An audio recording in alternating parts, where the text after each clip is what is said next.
नमस्कार दोस्तों, मैं हूं शोभित और आज यार हम लोग एक नए बैच के बारे में बात करने जा रहे हैं। और वो इसलिए भी करने जा रहे हैं क्योंकि हमने अपने बैच के एडमिशन क्लोज कर दिए, बट काफी सारे बच्चे अभी भी आ रहे हैं कि सर हमें 2026 की प्रिपरेशन करनी है। कई लोग इस डाउट में कि सर पता नहीं इसमें हो पाएगा कि नहीं होगा, हो पाएगा तो हमें 2027 की प्रिपरेशन करनी है। तो भाई देखो, अब बैच में एडमिशन तो फिलहाल हो चुके हैं बंद। तो मैं ये सजेस्ट करूंगा कि एक महीने का टाइम है। अगर आप प्रिपरेशन 2026 की करना चाहते हो तो घर पे अपने लेवल पे ही बैठ करके कर लो। अगर आपको ये लग रहा है कि नहीं, ये प्रिपरेशन आपसे नहीं हो पाएगी और आपको 2027 की प्रिपरेशन करनी है, IMU-CT की नेक्स्ट ईयर की प्रिपरेशन करनी है, ठीक है, तो उसके लिए हम लोग यहाँ पे एक बैच स्टार्ट कर रहे हैं। कई लोग इसमें बोल रहे हैं कि सर हमें ऑफलाइन ज्वाइन करना है, हम तो ऑफलाइन ही ज्वाइन करेंगे।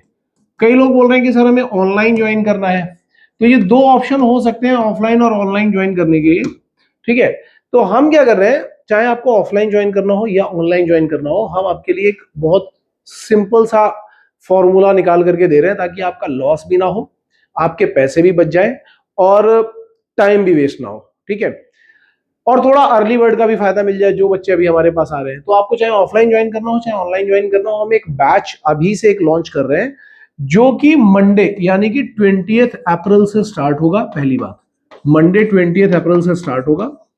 दूसरी चीज, ये बैच फिलहाल ऑनलाइन ही चलेगा। फिलहाल ऑनलाइन चलेगा। कब तक चलेगा? जब तक कि IMU-CT 2026 का रिजल्ट नहीं आ जाता। IMU-CT 2026 का रिजल्ट नहीं आ जाता, तब तक ये ऑनलाइन चलेगा।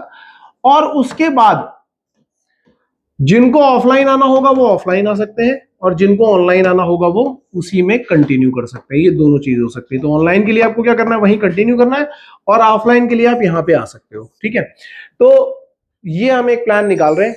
आपको करना क्या होगा, इसके फीस के लिए एक बहुत ही नॉमिनल सा चार्ज देना होगा, जो हमारी एम बैच की फीस होती है। आप ये समझ के चलो कि अभी हम इसका नाम, सपोज करो ये बैच स्टार्ट कर रहे हैं, हमने इसका नाम एम ही रख दिया है। तो आपको क्या करना पड़ेगा कि जो एम बैच की फीस है, केवल वही फीस पे करनी पड़ेगी और कुछ भी नहीं पे करना पड़ेगा।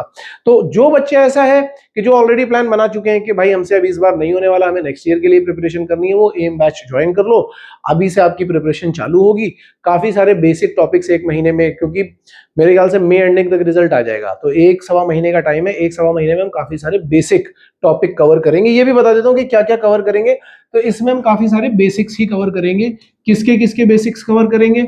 तो बेसिक्स इसमें कवर होंगे maths, physics, chemistry, English and aptitude. इतने बेसिक्स कवर होंगे, बट बहुत ज्यादा सिलेबस कवर नहीं होगा, पहले ही बता रहा हूं। बेसिक बेसिक सिलेबस कवर होगा, ठीक है। जब रिजल्ट आ जाएगा उसके बाद हम थोड़ा फुल स्विंग पे चलेंगे, मतलब तब हम थोड़ी सी स्पीड पकड़ेंगे। तो जो भी बच्चे ऑनलाइन में कंटिन्यू करना चाहते हैं वो तो ऑनलाइन में उसी पे ही कंटिन्यू कर लेंगे, उनको कोई फीस और नहीं पे करनी है, ये सारा कुछ इसी में चलेगा। आप जो मतलब हमारा एम का प्लान होता है, वीकली क्लासेस होंगी, वीकेंड पे टेस्ट होगा, टेस्ट के बाद आपकी एनालिसिस शीट आपको दे दी जाएगी। मंडे को आपके पास एक कॉल आ जाएगा, अगर आपको कोई प्रॉब्लम है तो वो आप डिस्कस कर सकते हो। वो सारी की सारी चीजें उसमें ही रहेंगी, ठीक है। अगर कोई बच्चा ये बोल रहा है कि नहीं हमें ऑफलाइन ज्वाइन करना है, तो ऑफलाइन वालों के लिए क्या है कि इनके लिए एक अर्ली बर्ड ऑफर है हमारे पास, क्योंकि ये वो बच्चे हैं जो पहले से ही प्लान कर रहे हैं नेक्स्ट ईयर में जाने के लिए। तो इनके लिए एक अर्ली बर्ड ऑफर है। पहली बात, ये तो लगभग सभी लोगों को पता होगा कि हर साल जब हम नेक्स्ट ईयर में जाते हैं तो फीस थोड़ी सी बढ़ जाती है।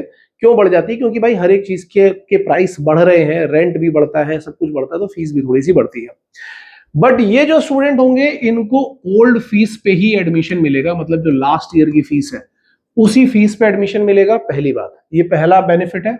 दूसरी बात, जो आपने एम बैच की फीस दे दी थी वो इसमें से लेस हो जाएगी। मतलब जो भी आपने एम बैच की फीस दी थी वो हम यहां से हटा देंगे, आपको जो रिमेनिंग अमाउंट है वो पे करना है, ठीक है। और जो तीसरा फायदा है, देखा जाए तो ये भी एक तरीके का फायदा ही है। और जो तीसरा फायदा है वो ये है कि आपको यहाँ पे एक स्कॉलरशिप टेस्ट देने के लिए मिलेगा। अब स्कॉलरशिप टेस्ट किसके ऊपर बेस्ड होगा? स्कॉलरशिप टेस्ट जो है वो इसी के ऊपर बेस्ड होगा। जो भी हमने आपको पढ़ाया है इसी के ऊपर स्कॉलरशिप टेस्ट बेस्ड होगा। जो भी हमने क्लास में बेसिक्स कराए हैं इसी के ऊपर बेस्ड होगा, ठीक है। एक ही दिन होगा, वो हम दिन डिसाइड कर देंगे। जो भी बच्चा ऑफलाइन में आएगा उसको यहाँ पे स्कॉलरशिप टेस्ट में ऑफ मिल जाएगा। कितना ऑफ मिल जाएगा? That is up to 20% off, ठीक है। तो उसका एक क्राइटेरिया होता है जो हम लोग हमेशा यूज करते हैं। हम ये सब नहीं करते कि हम 90% ऑफ कर देंगे, 80% ऑफ कर देंगे। बहुत सिंपल सा क्राइटेरिया है, क्योंकि अपने पास लिमिटेड स्टूडेंट्स होते हैं, तो बहुत सिंपल सा क्राइटेरिया है।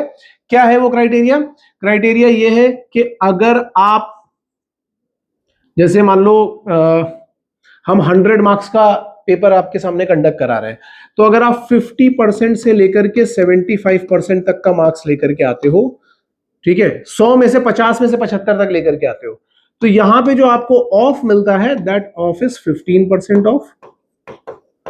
और अगर आप 75 के ऊपर लेकर के आते हो, 75% से ज्यादा मार्क्स लेकर के आ रहे हो, ठीक है, आप ऐसे ही मान के चलो कि 100 मार्क का पेपर होगा आपके पास, वैसे ही बिल्कुल IMUCT के पैटर्न पे ही पेपर होगा। ये सारी चीजें ही पूछी जाएंगी जो हम क्लास में पढ़ाएंगे, पूरा पेपर वैसे ही होगा, ठीक है। सेंटर बेस्ड CBT टेस्ट होगा, वहां पे जाकर के आपको टेस्ट देना है, और वो टेस्ट देने के बाद अगर इसके ऊपर आ गया तो आपको 20% का ऑफ मिल जाएगा फीस पे। तो बेसिकली क्या है कि जो बच्चे अभी रजिस्टर कर रहे होंगे उनको एक बेसिक भी मिल जाएगा, उनको फीस में भी थोड़ा सा एडवांटेज मिल जाएगा, वो अभी जो एम बैच की फीस करेंगे वो भी थोड़ी लेस हो जाएगी, और स्कॉलरशिप का भी फायदा हो जाएगा। अब कई बच्चे ऐसा बोल सकते हैं नहीं सर हम तो अभी तैयारी कर रहे हैं, तो हम अगर हमारा नहीं होगा हम तभी आएंगे। तो मैं आपको ये सजेस्ट करूंगा कि यदि आप तैयारी कर रहे हो, आपको लग रहा है, देखो PCM आपको अपना पता है, इंग्लिश पता है, एप्टीट्यूड पता है, सारी चीजें आपको पता है, बाकी सारी चीजें हम बता भी रहे हैं। अगर आपको लग रहा है कि there are good chances for you, तो आप डेफिनेटली प्रिपरेशन करो। बहुत बच्चे ऐसे होते हैं जो घर पे रह करके ही वन शॉट वीडियोस देख करके, अब इस बार पता नहीं क्यों ऐसा हो रहा है कि वन शॉट वीडियो ज्यादा बच्चे नहीं देख रहे हैं या PYQs नहीं देख रहे हैं, नहीं तो हर साल ऐसा होता था कि बच्चे वन शॉट